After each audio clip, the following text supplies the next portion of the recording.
Hey, Mr. G, before we get this speech started, I'm going to go ahead and introduce my audience member for the day. This is my girlfriend, Crystal. I know we're supposed to have two, but we woke up a few days ago sick, and we're currently on quarantine waiting our test results. That's also why if I seem a little low energy today, it's because I am. So, go take a seat, we'll get this started. Assault weapons. Scary word, but not as scary as someone come to tell you. We've all heard about the gun control debate. We all know about the military rifles on our streets.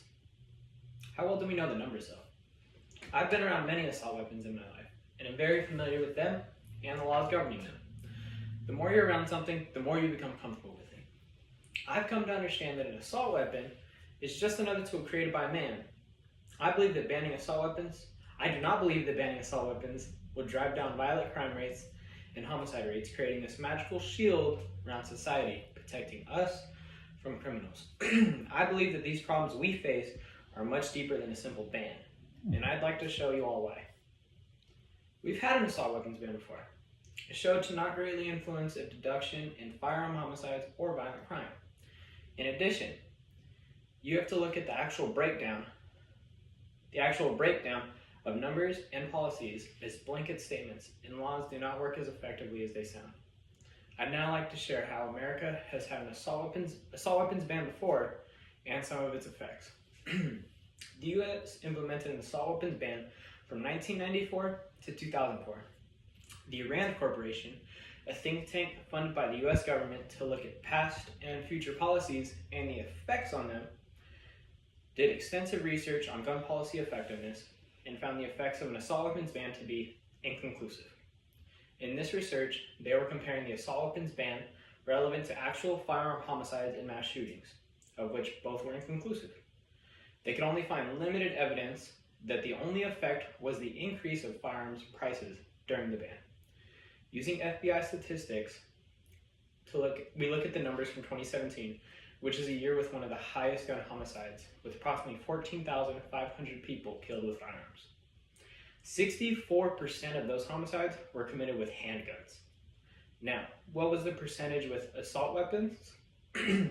Rifles only accounted for 4%, which means, in total, assault weapons were anywhere from 1 to less than 4%. Assault weapons are grouped in the rifle category. Such a small percentage of these atrocities are being committed with an assault weapon. An assault weapons ban will not be solving these issues. We need to take a look at more effective gun control measures, not a blanket assault weapons ban. There are other forms of gun control that should be looked at, and that'll actually help with homicides by firearms. From the book, Magnitude and Sources of Disagreement Among Gun Policy Experts by Andrew R. Morrell, Terry Schnell, and Margaret Tankard. Four policies generated, less disagreement, expanded mental health prohibitions, required reporting of lost or stolen firearms, a media campaign to prevent child access, and surrender of firearms by prohibited possessors, end quote. So out of all the policies and ideas, the experts all agree on these four. Sounds like these are some good ideas, right? I agree with the experts. Expanded mental health prohibitions and evaluations should be included when purchasing any sort of firearm.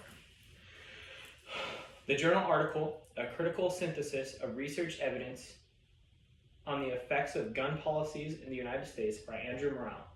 Quote, there is moderate evidence that background checks reduce firearm suicides and firearm homicides, as well as limited evidence that these policies can reduce overall suicide and violent crime rates, end quote.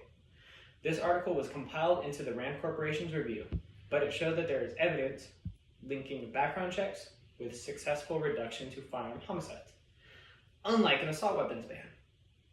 All right, time to just tie together what I'm trying to present to you in a nice, sweet little package.